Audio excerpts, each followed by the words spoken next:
Good afternoon, everyone. Welcome to the 36th edition of Coffee with Ashish. And today we have a very special guest with us, Nikhil Ganju, who's a well known, prominent figure in the Indian internet startup ecosystem. And, among the many roles he has been in over the last 2 decades, I think one of his role in which he has spent the most amount of his time is also a very interesting category of business, which we haven't really touched upon in our last 35 editions or so on Coffee with Ashish. And that's the whole business of, social validations, reviews, and peer level community based insights and inputs into your travel planning and even in trip recommendations and suggestions. And I think historically also, if you look at travel, we've all, if you talk about retail or leisure travel, most of us always lean on to our, friends and family uh, and peers for recommendations around where to travel, whether it's about destination, and we even within a destination, whether it's about places to eat or general points of interest and places to see. I think social validations, recommendations, and reviews have always played a major role, and it's only post 2000 and early part of 2005 and 2006 when a lot of these reviews also became digitalized and over a large community through social media, through various websites. A lot of portals came into prominence where you could look at on-demand reviews of any product, any destination, and then make a mature choice about your travel itinerary. And I think it's very interesting when this whole process started, and parallelly there was also a debate around people writing reviews for money, and I know there was a whole debate. So it was a very interesting phenomenon that this industry went through over the last decade or so. And now even when we talk about things like AI and ML, a lot of people have a lot of confusions and doubts around how these reviews work. But I mean, individually in my capacity, and I'm sure others who are part of this session would agree that, I mean, personally, I've always looked at recommendations, whether it's a TripAdvisor or other platforms, before undertaking a journey to save cutting a sorry figure, right? And I'll, as always, I have a couple of cartoons to capture this emotion. Many times when we go into a hotel or a destination without really checking the reviews and finally figuring out, no, maybe if I had looked at this parameter as well on my reviews, it would have been a much better experience. Or if it's the rightmost, and these are some people who are like me, who are extremely paranoid, who would actually go through all the reviews, positive, negative, neutral, and make sure that they make the absolute best decision based on these reviews. So we all can relate to some of these aspects. And who better to talk about how the internet ecosystem specifically in travel has evolved in India compared to the global markets over the last 2 decades or so than our guest today, Nikhil Ganju. And Nikhil obviously looks extremely young, but he's already been in the industry for more than 2 decades, and he has been one of the growth drivers of the India's internet ecosystem. He's worked in organizations like Expedia, India Times, eBay, Bharti Group, and most recently in TripAdvisor. He's also been Fortune India 40 under 40 a few years back. Extremely a prominent figure in the overall ecosystem, regular speaker at various online travel events and forums. And his last role as the country manager of TripAdvisor's India business, he's the one who led the growth of, and I'm sure all of us remember 15 years back, although TripAdvisor was pretty prevalent outside India, nobody really knew about it in India. So he really made it a household name in the Indian market. And prior to his appointment as country manager of TripAdvisor, he was leading the marketing efforts at Expedia as their marketing director. And he has also worked in Bazi.com, which was then acquired by eBay. He's worked with Airtel, where he was marketing broadband services, and IndiaTimes.com, where he was leading online shopping. It is like early 2000s, where the internet penetration was just starting. So he's actually seen this entire journey of you know internet penetration increasing in India, and specifically in travel. And as you know, travel and e-commerce were the first ones, and fintech were the first three industries to really be disrupted by the internet penetration in India. And I was reading about you, Nikhil, and I think he's a fitness freak, and he has also been to Mount Everest base camp, which was a 11-day long walk that he did, which was pretty interesting. And he's a fitness freak himself, does daily gym, meditation, and a very healthy diet he takes. And I was looking at it. He has done a lot of solo treks. He's an avid photographer, reader, inveterate traveler, and outdoor enthusiast. The whole, and I was also reading, Nikhil, very interestingly, this story where you had quoted somewhere where you filled your diesel engine rental car with petrol in Scotland, and then how that was a pretty interesting story I was reading about you. So I'm sure over the course of conversation he might throw in some of these interesting anecdotes as well, while we talk more business with him as well. So with this, a very warm welcome to you, Nikhil, on Coffee with Thank you. Ashish. And with this, I'm going to hand it over to Ashish to have a conversation with you while I sit back and enjoy my coffee. Thank you so much, Karthik, for that introduction. And some of the facts I can't say are true now. I don't exercise every day, particularly in the last 6 months due to COVID. Obviously, that's the first thing that's taken a beating. But thanks a lot for that introduction. I'm honored to be here with Ashish and talking to you, Ashish. Over to you to take it away. Enjoy your coffee, Nikhil. And you, like I said, you're on a great location for my audience. He's right now behind the backdrop is in Ranikhet somewhere. So, yeah, actually a small hamlet called Machkali, which is 10 kilometers ahead of Ranikhet. Right.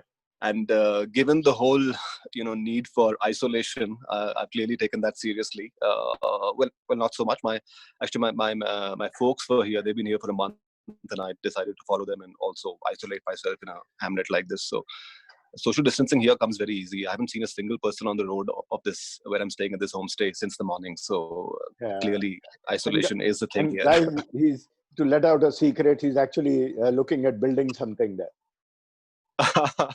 Yeah, actually, I can show you the little, piece of land that we've kind of just bought. So if you get back to our discussion, it's been 4 months now, Nikhil, since the lockdown in India and countries in the world.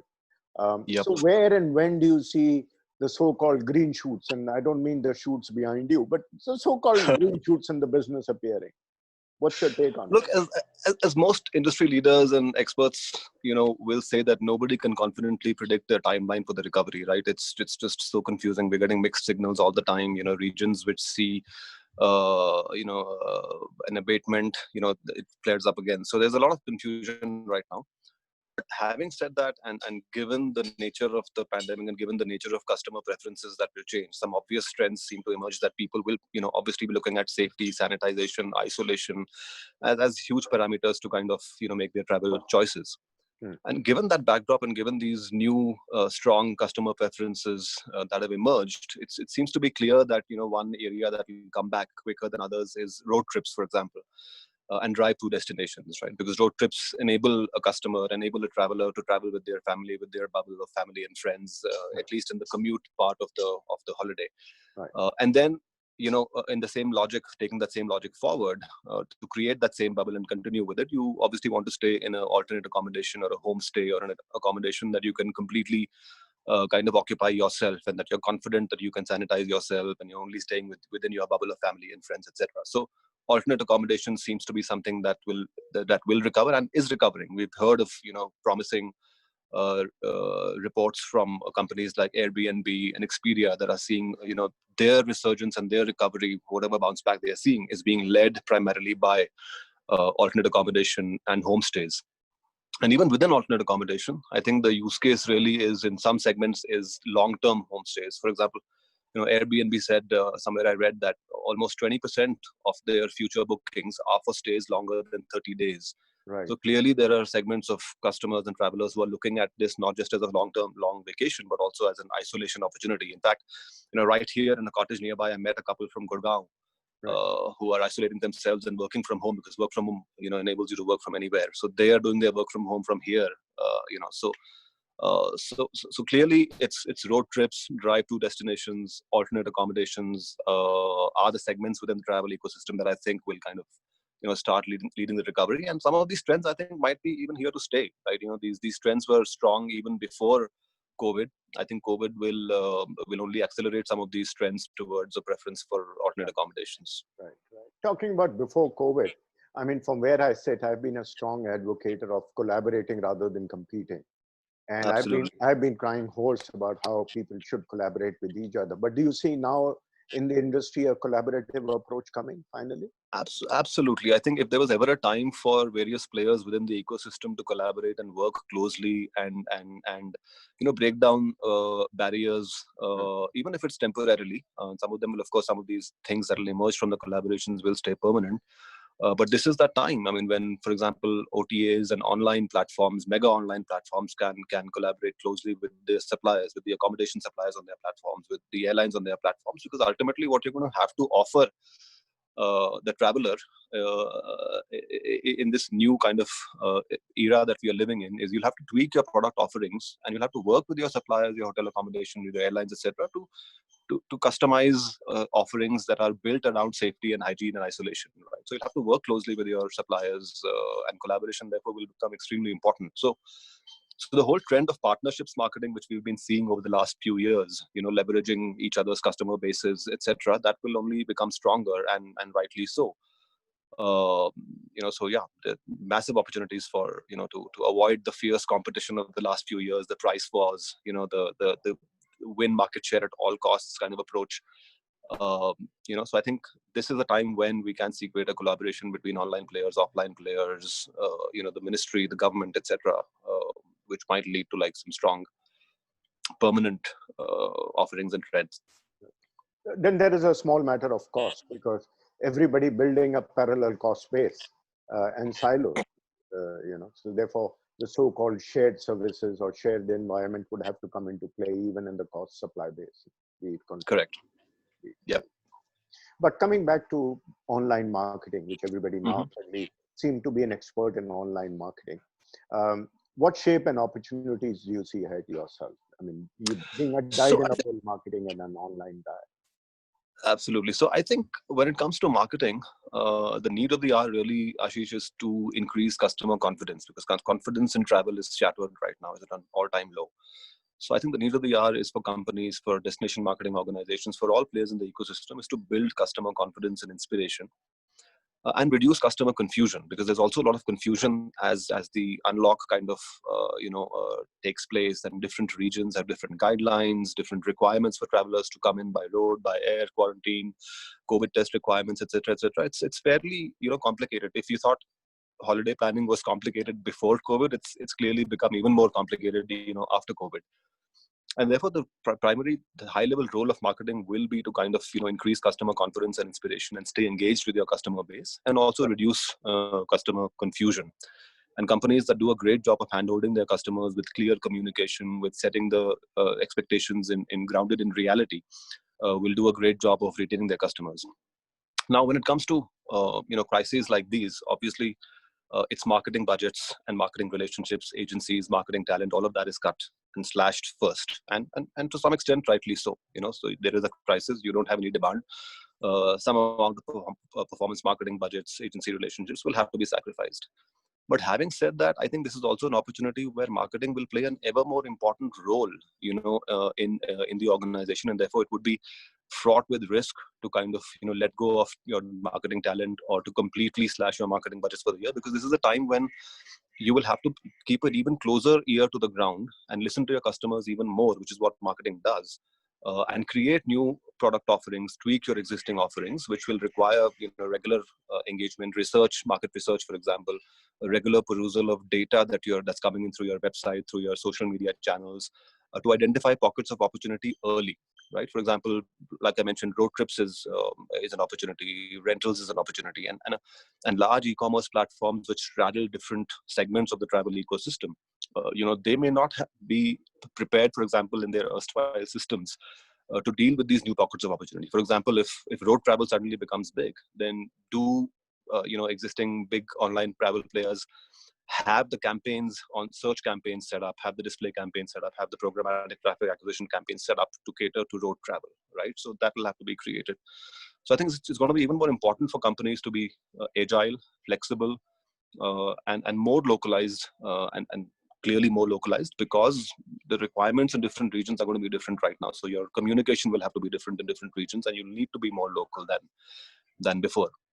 Right. Another area is that's presented itself as an opportunity is purpose-driven marketing, Ashish. So obviously it's an opportunistic thing, and there have been companies that have adopted causes and done purpose marketing even before COVID. But I think companies that opportunistically can identify themselves with a higher cause that helps out community, helps out the larger community at a time like this, can do great, can accumulate a great amount of goodwill and positive emotions for their brand, which in normal circumstances might have taken a lot of money and time to build. So purpose marketing can become an area that that one can genuinely and sincerely kind of follow. So these are some kind of large brush strokes in the marketing area that I would kind of so do keep an you eye on. see destination marketing organization, tourism boards also adapting to this kind of role? Because I haven't been particularly, Nikhil, to confess, been impressed by the overseas tourism boards, the way they've handled the Indian market. It's been, I go to them, it's okay, I'll underwrite your cost, I'll give you a certain amount. They don't really care how you have marketed it, how you positioned it, is it on the online? And they've relied very, very extensively on the print medium. Yeah. And the domestic tourism boards, I don't want to say too much at this stage. They've been so how do you see both of them evolving in this marketing role? I think they'll have to really like up their game, and if it is, and maybe in times of crises like these are when everybody has to up their game and get shocked. But I think that clearly destination marketing organizations,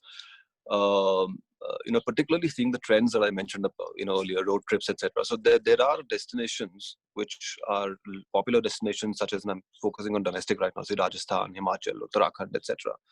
Or Goa, which are places which are close, which are drivable from large feeder markets like Delhi and Mumbai, right? So these states should kind of opportunistically look at the opportunity and kind of create protocols, create very clear guidelines, proactively communicate those guidelines to customers, not just, a customer landing up on an Uttarakhand tourism website and finding a page which has a guidelines list for entering Uttarakhand, but proactively tell people, because there is a massive amount of confusion right now. I mean, people are asking me on phone calls, my friends call me, hey, how did you get there? Like, it's clearly like, so to be opportunistic and kind of pounce on this, the first travel recovery that's coming is going to be road trips, and states like Rajasthan, Himachal, Uttarakhand should pounce on them by proactively advertising, by proactively communicating like how easy it is to come into the state and what you need to do. So that's clearly one area of opportunity and what they could do. Second is, of course, around data, custodianship. So sharing information is another big area. And the third is, creating newer destinations. So clearly, with the preference for isolation, people are not going to, and just take Uttarakhand as a case in point, people will probably want to avoid Nainital and probably go for more isolated and secluded newer destinations that Uttarakhand had not put on the map before. So so even in terms of the choice of destinations and experiences that they promote, will have to be like clearly conducive to what the new customer mindset is. Yeah, you mentioned data, and I don't see a better person than you to ask you about the new frameworks and the data discussions which have been going around in this. How do you see that whole thing panning out, especially post-COVID? We've seen apps being banned and all that. Yeah. What's your reaction? So I mean, obviously, the whole non-personal data committee that they released a report on non-personal big data. I think that is a massive opportunity, right? I mean, even if that was a big opportunity before COVID, even clearly after COVID, it's an even bigger opportunity, right? Because the availability of such non-personal aggregate big data points for public consumption, for startup consumption, will really help new companies which are trying to create newer offerings, find newer destinations around which to promote.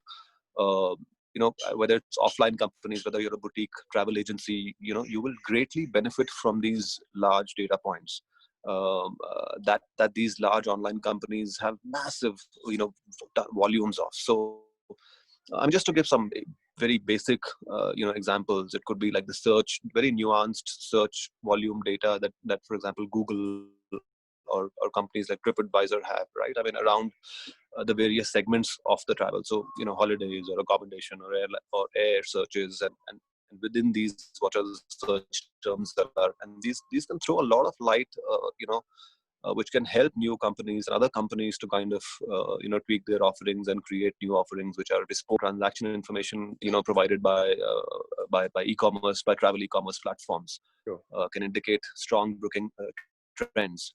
Hotel companies, for example, can benefit from, hey, what are the amenities that people are looking at on meta search platforms or OTA platforms or on hotels, right? Are people looking for more safety related amenities, and therefore can we kind of start offering them more strongly, or communicate them more strongly on our own platforms. So there's a bunch of things that you can, data points that I think will be very, very useful once they come out in the public domain for consumption by newer companies.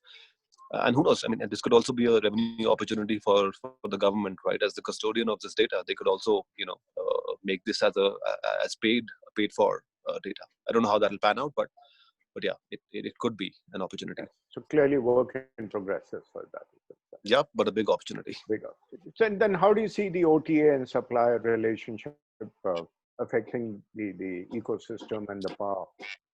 So in times like these, common sense would tell you that, it is, so people the revenue managers at, say, hotels, or, oh, the bhajan has started in the background. I hope you're not, No. It's not disturbing the... So clearly revenue managers who have pressure to fill beds and fill seats, will probably, and they'll care more about filling beds and seats than about the realizations and revenue at this point of time. And therefore you might see that, plus there'll be a lot of independent hotels who are not parts of, who don't have the strength of chains, that might flood, the online platforms with inventory at cheap prices, etc., and even pay higher tiers of commission to get to fill those beds and seats. Right. So it might seem like, that OTAs might emerge, or might temporarily have a stronger position as we get out of this, as we get into the recovery. But having said that, Ashish, there are also segments of, so there are two segments of customers at large, right? There is or the population that's been impacted by the pandemic.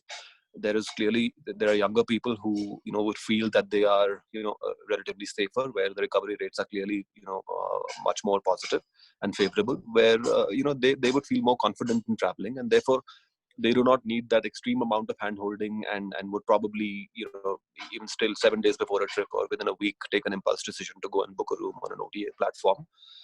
And there'll be also, like, clearly a bunch of customers who are very, very safety conscious, who would want to get as much information as possible from the supplier, pick up the phone, talk to the hotel, find out what their safety protocols are, etc., etc. Go to the hotel's website and see what all is the hotel doing to ensure sanitation and hygiene and safety.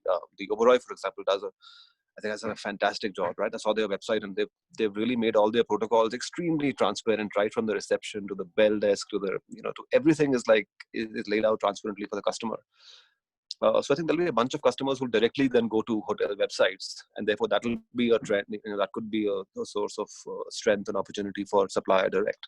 Right. So let's see how it pans out. But I think clearly, these two kind of trends would kind of determine how this relationship, the balance of power, kind of plays out. I want to look at the expansion of available inventory, specifically in IRCTC, interstate transport, buses, etc. There's a clear lack of digitalization and automation, and them being available on payment platform. How do you see that? Would ultimately that happen? It would happen, but I think given that right now only about 10% of of IRCTC's inventory, of the railway inventory is sold, available on IRCTC. I think clearly there is an opportunity, and given the pandemic's impact on customers' preferences towards safe transactions, I think clearly there's an opportunity there for making more of the inventory digitalized, putting it online, not just on IRCTC but also on other platforms like payment platforms, for example, are where they already exist. But I think the opportunity greatly exists for expansion of the available inventory on multiple platforms, especially the fintech payment platforms. So in the post-pandemic scenario, I definitely see that happening sooner rather than later, as you mentioned. Right. Although we've covered most of the subjects, but do you have a crystal ball with you? Can you look ahead 2 years from now? I'm not going to be that confident in making any predictions. uh, but yeah, I think some of the trends I mentioned earlier, I think would be kind of secular kind of trends. The trend towards more sanitation and hygiene, and the trend towards more transparency of processes and operations will be, will be here to stay. I think that's not going to change. People are going to be very about these concepts now. And trends like alternate accommodation, which were kind of slowly growing pre-COVID, I think will gather more steam, and rightly so. It's I think customers will discover that alternate accommodations offer great value, especially in certain use cases like family situations and long-term stays, etc. So yeah, I mean, as many industry leaders and experts have said, the world that has changed, and travel. Some people have even gone to the extent of saying that travel will never be the same again. I wouldn't go to that far. I think clearly the urge to travel will always be will always be very strong in humans. And I anticipate this, as many other people have done it, and I also believe in it, that this concept of revenge tourism, that when people have been cooped up for so many months, right, there will be an explosion of customers, of travelers needs to just get out there. So we will see like a big short-term explosion, following which it may pan out, plateau out. So finally, do you see India becoming a internet bookable inbound destination? Oh, absolutely. I mean, I think this is a work in progress. We've seen great great progress over the last few years, but I think there is a lot of work yet to do. It will require, like I mentioned earlier, collaboration. It will require custodianship by the government. I think a national tourism task force has been set up, recently. And it will require looking outwards towards what other countries are doing and what their best practices are. It will require budgets, of course. It will require collaboration with international players, local players. So a lot of work is still, left to be done. But I think, given that we've made decent progress, I can only be optimistic about the future. It may take a little longer because, after all, this is India. But having said that, I think. There is no reason not to be optimistic. Great. So you enjoy your stay here, and let me pass it back Ashish. to Karthik in case he has something to say. But good luck to you, Nick. Thanks, Ashish. Great talking. Right. Thanks, Ashish. Yeah, great listening to you, Nikhil. I just have one small question from you, because you've got the entire view of the internet ecosystem in India. Do you see these, so-called super apps, which are now being, imagined, whether it's a combination of, e-commerce companies or global social media companies or internet companies trying to address travel also as one of their ecosystem, or one of the drop downs in the menu box, as I say. Do you see that travel getting embedded in near term or mid term in one of those super apps, or do you think on its own travel apps and OTAs will still have a place in the?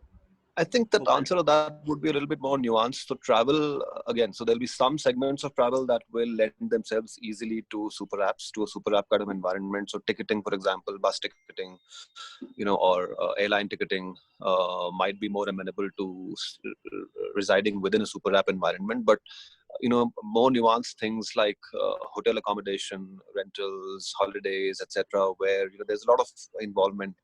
I think that will still continue to be, those will continue to be platforms, independent platforms, or travel specific platforms that can do a better job of serving traveler needs in those use cases.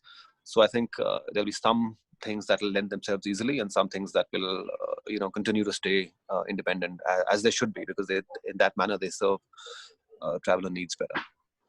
Great. So on this note, we are at the end of today's session. Thank you so much, Nikhil, for joining with us, and thanks, Ashish, as always. And thank you everyone for joining in, and we'll see you next Thursday. Be safe, Nikhil. With the session. Thank you. Thanks, Ashish. Thanks, Karthik. Great. This was